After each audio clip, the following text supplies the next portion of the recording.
I'm Brad Herlock with AA Shop Marketing. And a quick note right up front, I'm not a coach, digital marketing guy right here. My job is helping shops attract the right customers, not telling you how to run your bays. And this live session pulls lessons straight from our latest Garage Grit podcast episode, 3 Jobs of a Shop Owner. And so we talk about these types of topics with people like Kevin Bird because we are trying to help as many shops as possible. And that's the mission for AA Shop Marketing and the Garage Grit podcast. How can we help you? How can we help you develop your shop? And again, we're not coaches, we're marketers, but we're trying to make as much information available to you by sharing stories of other and experiences of other shop owners. And Kevin Bird of JM Auto Service is no exception. This is part of our Origin and Impact series where we hear specific stories of shop owners just like yourself. Now, Kevin runs a 12-bay shop in Eveleth, Minnesota. 9 bays are for auto repair, 3 are for plow installs. He took over the established business that had been trusted in that small community for decades, but he's been shaping it into a new shop that balances heritage with fresh systems. Now, think about what we're all facing right now, a constant hiring crunch. Good techs are scarce, and if you're in a rural market, that pool might be even smaller. Add in constant push for ADAS training, new calibration issues, keeping pace with digital systems and inspections. It's a lot to carry while making payroll and keeping customers happy. And that's why this conversation with Kevin hits home. He didn't come from the wrench side of the business. He came from industry management, and he brought in a discipline around hiring, culture, and customer trust that shops everywhere can learn from. All right. So, but before we dive in, do me a favor, drop your comments, your shop name, your city your city in the comments. And in one word, tell me your biggest pain point right now. Is it people? Is it process? Is it tech? I'm looking to explore what shop owner discussions you want to hear. What topics do you want the Garage Grit podcast to be talking about? We're currently kicking around the idea of talking about struggles with local municipalities. We're talking about maybe what CRMs everyone is using, and more importantly, how they're actually using them to benefit the shop. We're thinking about talking about, again, back to the people and the processes, what hiring processes that you have in place, or maybe you want to talk about, did I already mention politics? You tell me what you want to talk about, and we'd be happy to entertain that conversation topic to try to help your shop and shops just like yours. Let me know. But the story with Kevin starts with buying a shop that was already had a history. JM Auto Service had been a part of the community for 40 years. Customers were used to dropping off the keys and trusting the team without question. And when Kevin stepped in, that kind of loyalty was gold. But it also had a hidden problem. 90% of the business was repeat customers. That sounds nice, but without new customers coming in the door, you're not replacing those who are buying new cars or moving and are just leaving for no fault of your own. So he went to work, marketing outside the walls, building awareness, educating every new face that walked in, because when someone who's never been to your shop before walks in, they don't know what they're going to get. They don't know that you've got loaner cars or what your process is going to be. They don't know that they should wait in the waiting room for a short or long time, right? So they don't know about your warranty process or how you communicate. And so that means you can't just say, it's brakes, $600. You got to teach them. You got to actually bring them into the fold with pictures, parts saved, transportation provided. And that became part of the JM model. At first, Kevin himself did the sales conversations. And then over time, he built a team of 2 service advisors. And he made sure that every customer heard the same consistent message, no matter who they had talked to. Daily huddles, shared language, consistency in text messages and phone calls. In a small town, that matters. And he can't go to the Menards without running into a customer who gives him feedback. So every touch point has to line up. It wasn't just about the customer flow. He put Techmetric in place to track the history, build interactive quotes, and move approvals from phone calls into text messages. That sped up the turnaround time and gave customers control. Sometimes that means pushback. I'll take the ball joints, but not the alignment. And that's where the education comes in, right? His advisors learned to explain how some jobs can't be split apart. And It's also about setting those expectations and protecting both the customer and the shop at the same time. Kevin also reshaped the physical space. Out went the greasy waiting area with strut testers and outdated magazines, and in came that comfortable living room feel with couches, Wi-Fi, snacks. And snacks sound good right about now. I'm hungry. But it wasn't just for comfort. It sent the signal that the business was serious about respect, about taking care of the customer's needs, even beyond the car, and that they weren't just transactions. On the back end, the team grew carefully.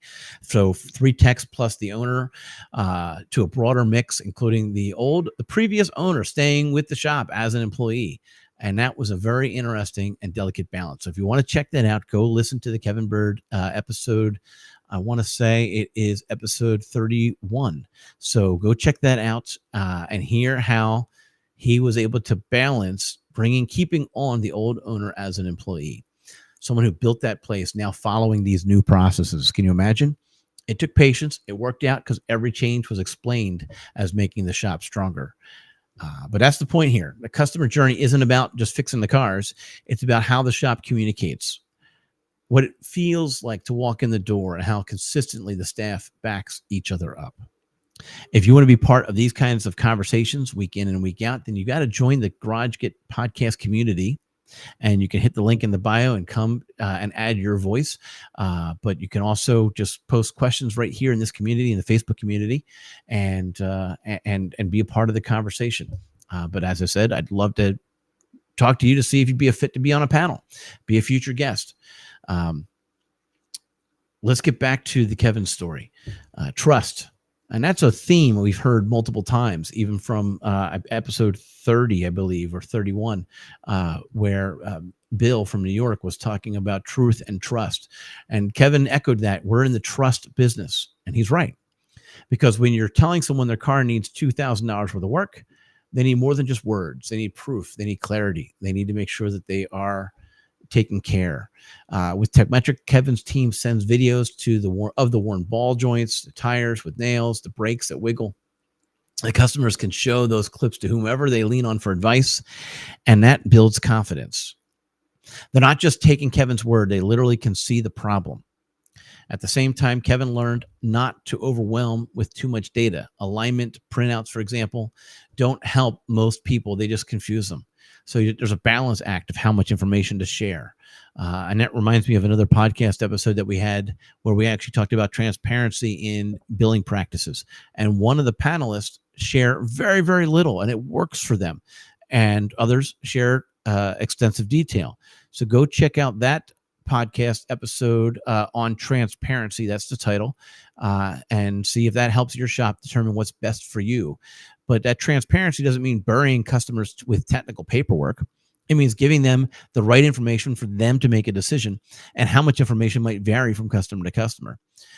The shop also invested in loaner cars in a rural area where many families rely on a single vehicle. That's not a perk, it's survival, right? It's a necessity. Kevin recently moved the loaners into a separate company for liability reasons, but the policy remains the same. Over 25, valid insurance, fill in the tank.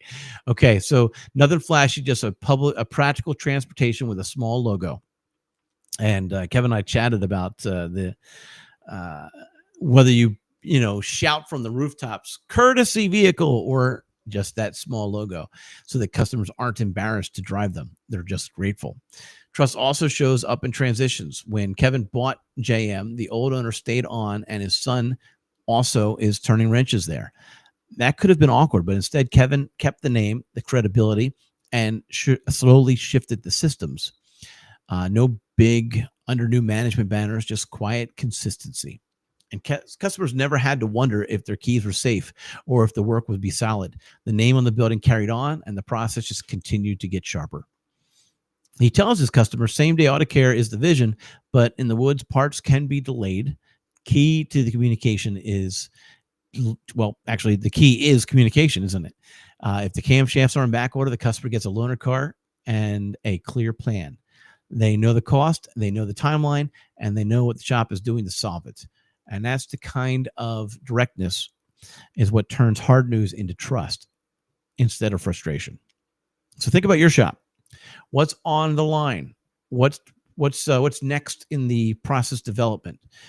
What steps can you change in your process to keep trust alive or enhance trust further, even when the news isn't great? If you've got a secret sauce, please share it. Why not? Post it here in the community. That's the purpose. Your peers need to hear it, right? And I'm certain that down the road, they will have a secret sauce for an area of your shop as well. Let's help each other out. Let's help each other grow. Culture and capacity is where Kevin puts a stamp on JM Auto. First, culture. He hires on fit over certifications. There you go. That's what I wanted to say. He said it straight up. Give him someone that wants to learn, who meshes with the team, and he'll hire that person over an A-Tech any day of the week. So it's important that you gel with your team, right? The daily morning meetings, open discussions, even the one-on-ones every month. Kevin says flat out, do you like working here? I think that's unusual in this industry, but I'd be interested in hearing from you on how often that's being done, because it's paying off for Kevin. He also runs team events, like mini golf with families in the summer, or Christmas party in January when things slow down for him. And these aren't gimmicks. They show the team that the shop cares about life beyond the bays. And that makes it easier when processes need to be tightened or when a tech needs to mentor a new hire. Kevin balances in-house strength with smart partnerships. He also knows not every job can stay in the Bay, but he also knows that his partnerships come with expectations. Vendors and trainers are welcomed, but only when they raise the bar for the whole shop. So BG demos, Napa training, sales fix for service advisors, it's all brought up to reinforce, not replace, the shop's own culture of improvement. Marketing matches the same discipline. Mailers every 8 weeks tied to seasons, football, snow, spring specials, Google reviews pushed consistently, asking at the counter as well as Techmetrics sending reminders. That steady stream took them from a 4.2 to a 4.8 rating, highest in their area. It didn't flood it all at once, but a steady growth. And while the town is small, Kevin never stops hiring. I like that. Every day starts with on Indeed, and resumes get sorted out into different folders. And when he is fully staffed, he keeps those conversations alive. Because just like marketing to customers, you don't stop when you feel comfortable. You stay in motion so that when a spot opens, you're not starting from zero. One of the biggest mistakes people make when it comes to customer marketing is that they stop when they're busy. No, keep hiring, keep bringing on new customers, keep the process going for bringing on new employees. Same thing. Don't stop. That approach keeps the shop in what Kevin calls a consistency phase. Growth came first, and now it's about refining and tightening inspections, clarifying phone processes, eliminating slow points, and that discipline builds margin, and margin builds stability. So here's your call to action. Watch the full conversation. All right. Go out to YouTube or Spotify or Apple Podcasts, wherever you get your podcasts. And if you didn't get notified earlier today about this episode, then that's a problem, right? You got to go out there and click that notification bell and subscribe and get notified on these. And so, or maybe you would rather hear from me in an email on a weekly basis, letting you know when a new episode is dropped. Nonetheless, let me know. Put it in the comments. Get out there, check it out, listen to the full thing. And if you have questions or thoughts, by all means, share them here, and let's start a new conversation from that episode.